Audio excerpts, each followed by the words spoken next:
Bonjour à toutes et bonjour à tous. Alors, je vous retrouve pour la seconde fois pour vous présenter le livre Les guérisseurs de l'invisible. Et oui, je suis désolée, il y avait apparemment un petit empêchement au niveau du micro, donc ça grésillait. Et je vous remercie en tout cas de me l'avoir signalé, comme ça me permet de vous représenter le livre et que ça soit, voilà, ça soit agréable à écouter pour vous. Alors on ne sait jamais, hein, c'est peut-être mon micro, mais parfois, voilà.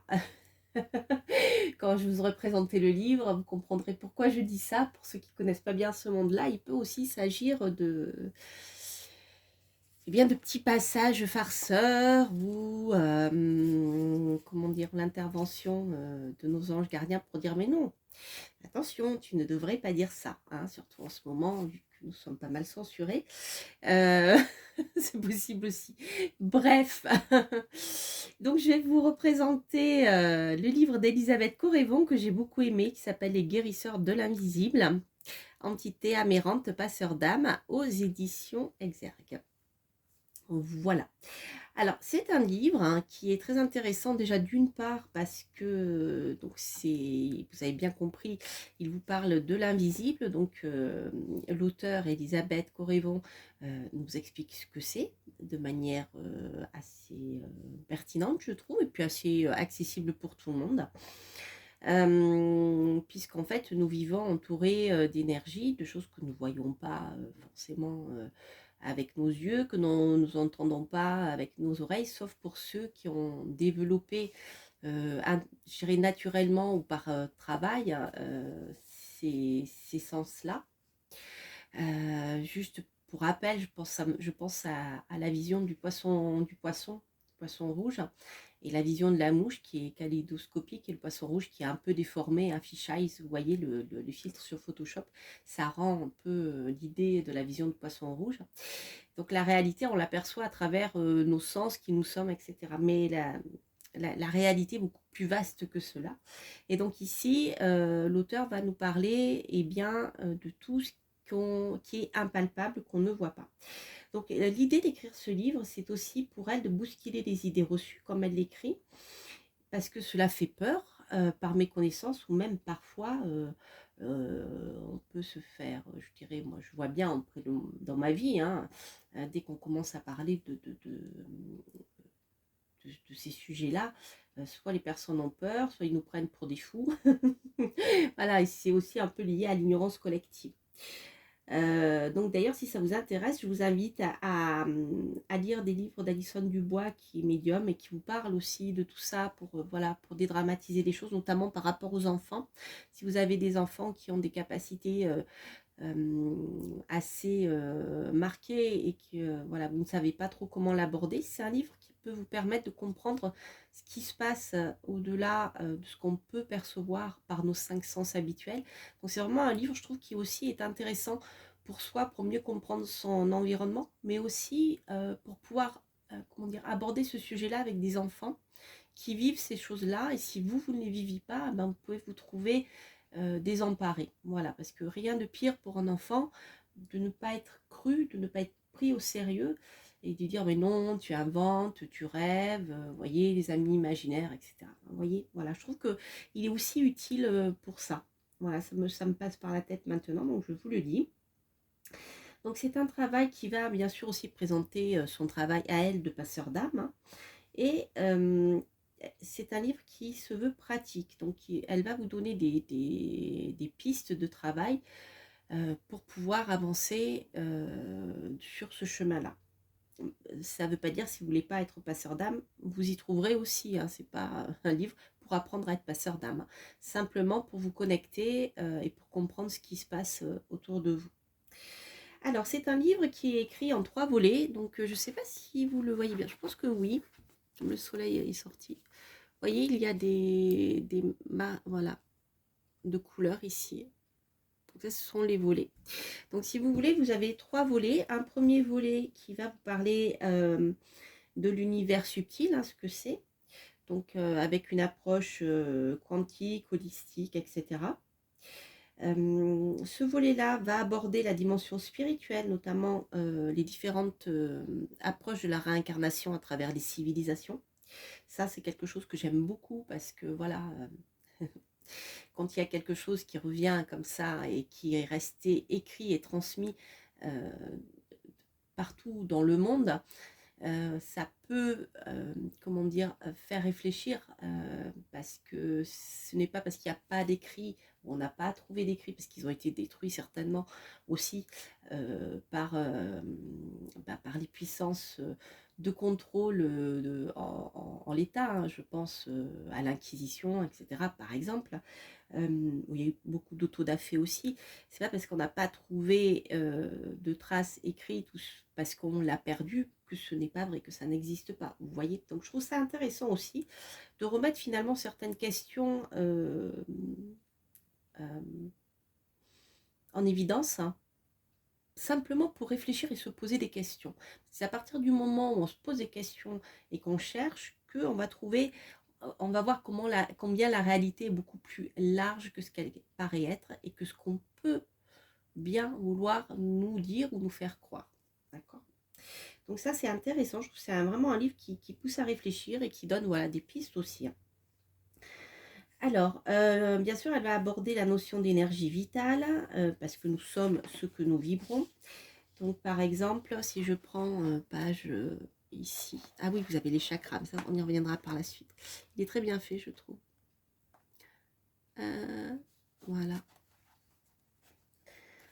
Donc, elle nous dit, par exemple, notre énergie va toujours là où va notre intention. Donc, c'est très intéressant parce qu'à partir du moment où on va vibrer de la colère, on peut attirer ces énergies-là à nous. Et une colère qui est refoulée, qui n'est pas exorcisée, etc., vous allez voir de toute manière que votre corps va vous donner des signes. Ça, on le retrouve beaucoup en médecine chinoise, hein. J'en avais discuté avec un ami médecin qui est acupuncteur.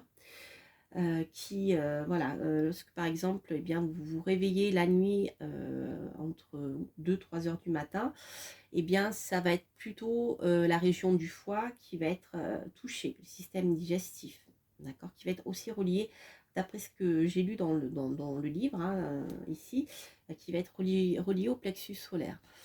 Donc, ce sont des petits signes que votre corps va vous donner en disant attention, voilà, il peut y avoir. Le foie, ça peut être aussi si vous mangez mal ou si vous buvez trop d'alcool ou je ne sais quoi.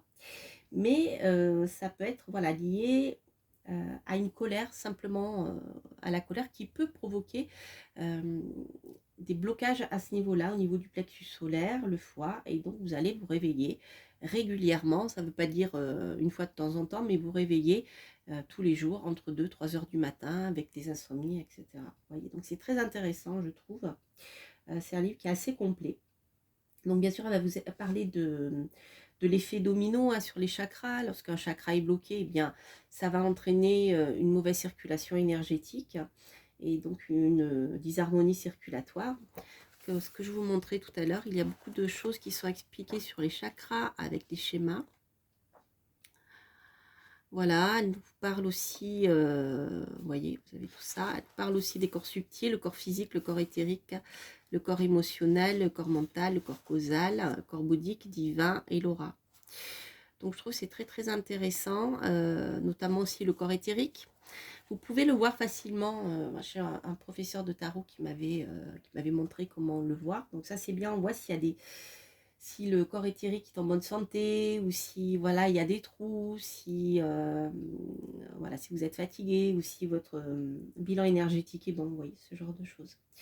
Donc elle va vous expliquer tout ça, comment eh bien combler les failles sur ce plan-là à l'aide de votre alimentation, comment vous purifier et avec des exercices pratiques. Donc c'est très très très bien.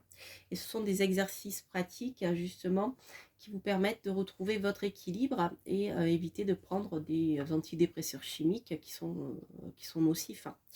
Donc voilà, c'est comment finalement retrouver votre santé naturelle et normale sans passer par des produits chimiques et des médicaments.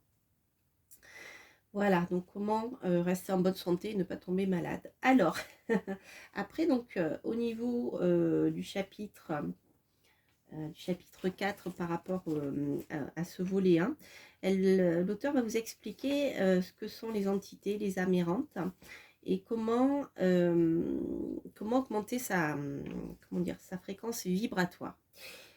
Donc, ce sont des exercices aussi pratiques qui vous permettent, à travers comment on appelle ça, un questionnaire, de voir si vous êtes trop matérialiste ou trop rattaché aux choses matérielles et qui vous empêche justement de vous élever sur le plan vibratoire.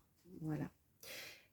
Parce que, eh bien, justement, plus vos fréquences vibratoires sont basses, plus vous risquez de vous faire vampiriser sur le plan énergétique. Mais je vous en parlerai plus tard de ça. Donc, vous voyez, elle aborde toutes ces notions-là, le plat astral, les entités supérieures, etc. Alors, dans le volet 2, vous avez la partie, donc la présentation des passeurs d'âme, qui sont-ils, son expérience vécue personnellement. Ça, j'aime bien quand voilà, les auteurs parlent de leur expérience personnelle. Voilà, vous avez, voyé, ce genre de choses récapitulatives des bonnes pratiques, ça, ce sont les exercices en bleu, ce genre de choses.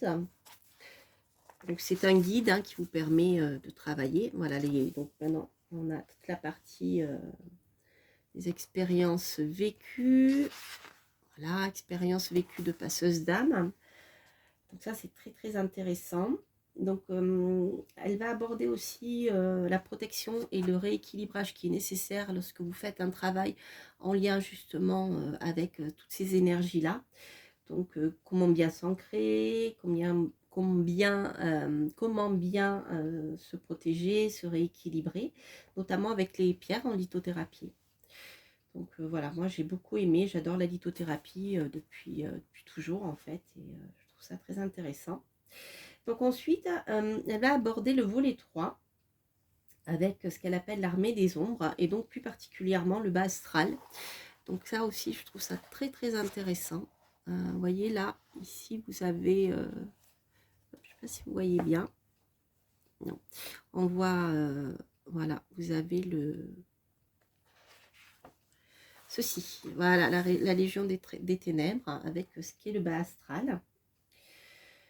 Donc elle explique pas mal de choses aussi au niveau de la réincarnation, des choses qui se suivent de génération en génération, mais surtout sur le plan vibratoire et énergétique, comme quoi finalement tout ne s'arrête pas forcément au moment où c'est terminé. Une guerre, c'est plus une énergie de guerre qui peut se reproduire et bien de génération en génération à travers les âges, et on voit bien, surtout actuellement, que voilà, ça continue, génocide, homicide, torture, maltraitance, etc. Donc elle nous dit bien, tout ne s'arrête pas une fois qu'on est mort. Donc vous voyez, on va fouiller un peu plus parce qu'il va parler des ténèbres, des choses sombres, négatives qui font partie de la vie et qui se reproduisent inlassablement tant que, je dirais, on n'aura pas élevé notre fréquence vibratoire sur le plus grand nombre. Alors, donc ça c'est très intéressant. Bien sûr, elle nous parle aussi de choses justement dont on parle sur le plan occulte, sur les réseaux sociaux notamment, de manière un peu légère, et elle met en garde justement contre ça.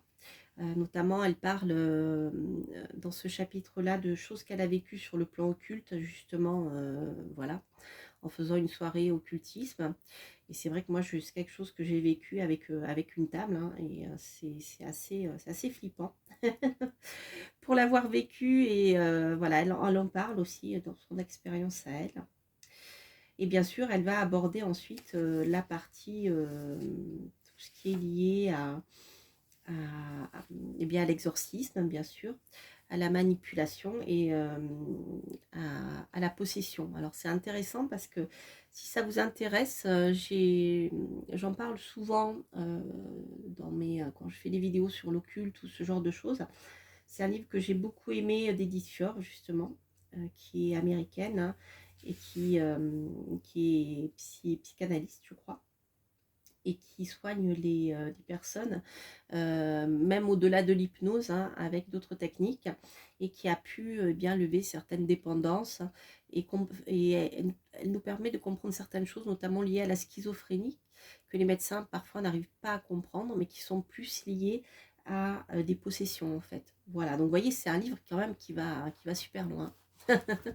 Voilà, donc il est aux éditions Exergue. Voilà, chers amis, bien écoutez, j'espère que ce coup-ci, je n'aurai pas eu d'esprit farceur qui serait venu perturber cette présentation. J'ai changé de micro pour voir, justement, c'est un test.